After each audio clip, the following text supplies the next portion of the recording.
फरीदाबाद में हाल ही में swimming pool में अनाथ बच्चे की मौत के बाद भी स्विमिंग पूल संचालक नहीं ले रहे हैं सबक। फरीदाबाद प्रशासन को है फिर किसी बड़े हादसे का इंतजार। आज बड़ा हादसा होते होते टला। हाल ही में पल्ला इलाके में हुई स्विमिंग पूल में एक अनाथ बच्चे की मौत का मामला बहुत चर्चित हुआ था, लेकिन बावजूद इसके फरीदाबाद के स्विमिंग पूल संचालक सभी नियम कायदों को ताक पर रखकर स्विमिंग पूल संचालन कर रहे हैं, जिसके चलते रोज हादसे हो रहे हैं। लेकिन बावजूद इसके फरीदाबाद जिला प्रशासन को शायद फिर किसी बड़े हादसे का इंतजार है। ताज़ा मामला फरीदाबाद के सेक्टर 12 स्थित स्विमिंग पूल का है, जहां आज एक बच्चे की जान जाते जाते बची तो दूसरी बच्ची का पैर कटने से गंभीर रूप से वो घायल हो गया। इस हादसे के बाद बच्चों के परिजनों में भारी रोष है। आइए दिखाते हैं फरीदाबाद के सेक्टर स्विमिंग पूल की तस्वीरें और क्या कहना है स्विमिंग पूल में आने वाले लोगों का। तस्वीरों में दिखाई दे रहा ये वही फरीदाबाद के सेक्टर 12 में स्थित स्विमिंग पूल है, जहाँ पर स्विमिंग पूल संचालक नियम और कायदों को ताक पर रखकर प्रशासन की नाक के नीचे स्विमिंग पूल संचालन कर रहा है। यहाँ आए लोगों के मुताबिक स्विमिंग पूल में 150 लोगों की कैपेसिटी है, लेकिन बावजूद इसके स्विमिंग पूल संचालक अपनी मोटी कमाई के लालच में लोगों की जान की परवाह किए बिना कैपेसिटी से ज्यादा लोगों को एक साथ स्विमिंग पूल में एंट्री की परमिशन दे रहा है। आज गुड़गांव से आए एक पर्यटक ने बताया है कि वे गुड़गांव से फरीदाबाद अपने किसी रिश्तेदार के यहाँ आए थे। गर्मी ज्यादा होने के चलते वे अपनी बेटी को स्विमिंग पूल में नहलाने के लिए लेकर पहुंचे थे, लेकिन स्विमिंग पूल में टाइल टूटी होने के चलते उनकी बेटी का पैर गंभीर रूप से कट गया, जिसके बाद उन्होंने स्विमिंग पूल संचालकों को शिकायत की, लेकिन स्विमिंग पूल संचालकों ने उसकी शिकायत को नज़रअंदाज कर दिया और काफ़ी देर बाद उनकी बेटी को फर्स्ट एड की मदद मिली। उन्होंने बताया कि वह यहाँ मिलने वाली सुविधाओं से संतुष्ट नहीं है। वहीं फरीदाबाद के सेक्टर 9 से अपने बेटे के साथ स्विमिंग पूल में नहाने के लिए पहुंचे जसमीत सिंह ने बताया है कि स्विमिंग पूल में कोई भी पर्सनल कोच नहीं था, ताकि किसी हादसे के समय किसी की जान बचाई जा सके। इसके बाद उनके बेटे के हाथ से टायर छूट गया, लेकिन उनके बेटे को बचाने के लिए कोई कोच मौजूद नहीं था। उन्हें खुद कुछ करके बेटे की जान बचानी पड़ी। वहीं नियमों को ताक पर रखकर स्विमिंग पूल संचालक ने बड़े बेबाक तरीके से कैमरे पर झूठ बोलते हुए बताया कि उनके यहाँ पर 150 लोगों की कैपेसिटी है और वह 150 लोगों को भी एंट्री की परमिशन देते हैं। उनके पास न केवल कोच है बल्कि फर्स्ट एड से लेकर सभी सुविधाएं उपलब्ध हैं, लेकिन स्विमिंग पूल की तस्वीरें और स्विमिंग पूल में आए लोग अलग ही बात कर रहे हैं। छोड़िए क्या नाम बाबू? मेरा नाम जसप्रीत सिंह है जी। कहाँ से आए हैं? मैं सेक्टर 9 से हूँ। अच्छा, कहाँ पर खड़े हैं? फिलहाल हम लोग यहाँ पे स्विमिंग पूल के लिए आए थे। 12 सेक्टर आपका परिषद में जी। खेल परिषद के अंदर इनका स्विमिंग पूल है। सुविधाओं की बात करें तो क्या सुविधा आपको मिल पाई यहाँ पर? सुविधाओं में तो कुछ भी नहीं है यहाँ पे खास। अगर आप खुद कर सकते हो तो करो, नहीं तो फिर आप लोगों यहाँ पे कोच, कोई पर्सनल कोच या फिर वैसे देखने करने वाला कोई भी नहीं। अच्छा, अगर कोई हादसा हो जाता है तो कोई कोच वगैरह देखने के लिए था? इमरजेंसी में अगर किसी को बुलाया, जैसे मेरे बेटे के साथ हुआ भी, ठीक है, छोटा बेटा कर रहा था, अचानक ऐसी इमरजेंसी आ गई कि बेचारे का बोट टूट गया अपना, ठीक है, टायर छूट गया इससे, तो वही डूबने वाला था। हम लोग भागे हैं वहाँ पे, बट कोई ऐसा पर्सनल कोच की वो नहीं थी। 400 रुपये पर हेड। 400 रुपये। संतुष्ट हैं आप? नहीं, इस हिसाब से तो बिल्कुल ही नहीं। अगर इस तरह की सभी वो है। क्या नाम है आपका? मेरा नाम कमलेश कुमार दुबे। कहाँ से आए हैं? मैं फरीदाबाद सेक्टर 55 में रहता हूँ। अभी कहाँ खड़े हैं? और अभी हम खेल परिषद फरीदाबाद। अच्छा। स्विमिंग कराने के लिए बच्ची को मैं लेके आया था जी।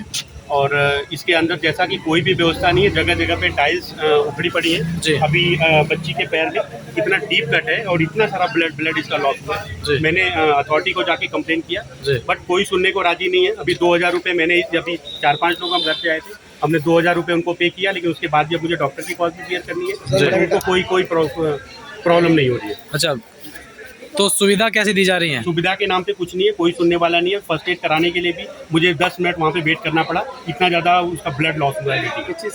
किस चीज़ से लगी है? ये टाइल्स उखड़ी हुई है जगह जगह पे और उसके टाइल्स का कॉर्नर लग गया है और डीप कट है काफी। अच्छा, संचालक से बात की तो उन्होंने क्या कहा? संचालक कहते हैं कि आई एम सॉरी और हम नेक्स्ट टाइम देखेंगे इसको जी। But it's not a good response. आगे कभी आएंगे आप यहाँ पे? नहीं, मैं तो अब कभी नहीं आऊँगा और मैं गुड़गांव से आ रहा हूँ। वैसे यहाँ मैं आया था किसी रिलेटिव के यहाँ, तो उसके लिए मैं बेटी को लेके आया था कि चलो ठीक है यहाँ पे घुमा के लाते। यहाँ पे आम पब्लिक बाहर से आते हैं नहाने के लिए और इस भी चोट वगैरह लग जाती है, क्या यहाँ पे कोई डॉक्टर वगैरह? फर्स्ट एड कराइए। कुछ नहीं है। फर्स्ट एड बहुत 10 मिनट बैठने के बाद एक फर्स्ट एड का वो हुआ है, लेकिन उसके बावजूद भी बहुत थोड़ा सा फर्स्ट एड किया है और उनको कोई प्रॉब्लम नहीं हो रही है और उनका रिस्पांस भी बिल्कुल इररिस्पॉन्सिबल रिस्पांस है। ठीक। राहुल, क्या नाम है सर आपका? प्रदीप बेरी है मेरा नाम। आप इसके जो एस्कॉर्ट स्विमिंग पूल इसके इंचार्ज हैं सर? हाँ जी। सर कितनी कैपेसिटी है यहाँ पे? कैपेसिटी लगभग इसकी 150 से 200 की है। तो आज सर जैसे देखने को मिल रहा है लगभग 300 से 400 के बीच में जो आए हुए हैं। 300-400 नहीं है इसमें, 150 से नीचे लोग हैं। तो सुविधा की बात करें तो क्या क्या सुविधा है यहाँ पे? छोटा पूल है बच्चों के लिए 2 से 4 फीट का, इंडोर स्विमिंग पूल है लेडीज और बच्चों के लिए, और आउटडोर स्विमिंग पूल है 4 से 6 फीट का। तो देखने में आ रहा है जैसे अभी हम गए थे यहाँ भी बाहर बच्चे आए थे, उनके पाँव कटे हुए हैं टाइलों से। बच्चे कई बार करने के उपरांत नहीं मानते हैं, वो उल्टा समरसोल्ट करते हैं जिससे टाइल को उसका कट भी लग सकता है। बच्चे मानते बार बार रिक्वेस्ट करते हैं बेटा नहीं कूदना उल्टा, नहीं कूदना उल्टा, नहीं मानते, शरारत करते हैं, स्लिप भी हो जाते हैं बच्चे। अभी आपके सामने ही अभी 2 बंदे आए हैं, उनके आपने मतलब थोड़ा लेट हो गए, उसके ऊपर आपने थप्पड़ मारा। उस बारे में मैंने उसको 4 बार मना किया, बेटा आपका टाइम हो गया, आप आ जाओ बाहर। फिर वो कहते जबरदस्ती नहीं, लेडीज़ वाले उसमें घुसा होंगे, उसके पैसे ले लो 400 रुपये में। बेटा नहीं, लेडीज़ वाले में नहीं जा सकते। उनको मना किया, बार बार नहीं मान रहे हैं, फिर उनको निकाल दिया। थप्पड़ मारने तो कहाँ तक उचित? कोई थप्पड़ नहीं मारा, उनको बाहर निकाल के उसको ऐसे पकड़ के निकाला है, तो उसको थप्पड़ कह रहे हैं। मतलब आपने थप्पड़ नहीं मारा, वो नहीं उनको मारा। कह रहे हैं। सुविधा की अगर बात की जाए तो पूरे इंतजाम?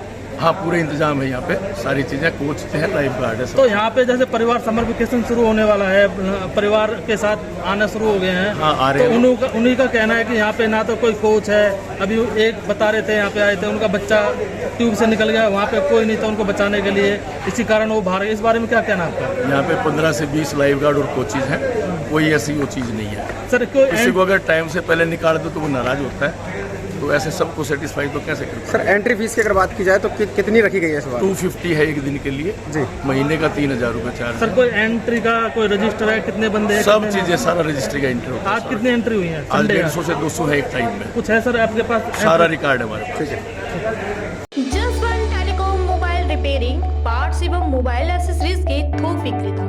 हमारे यहाँ कुशल इंजीनियरों द्वारा हर प्रकार के Samsung, iPhone, Nokia, Vivo, MI, Honor, Oppo, Motorola आदि मोबाइल की बेहतरीन रिपेयरिंग की जाती है। अब आप अपना मोबाइल रिपेयरिंग कराएं विद ओरिजिनल पार्ट्स के साथ। जसवन टेलीकॉम हमें आईफोन स्पेशलिस्ट, हाईवे प्लाजा के सामने, मंडी चौराया, मथुरा।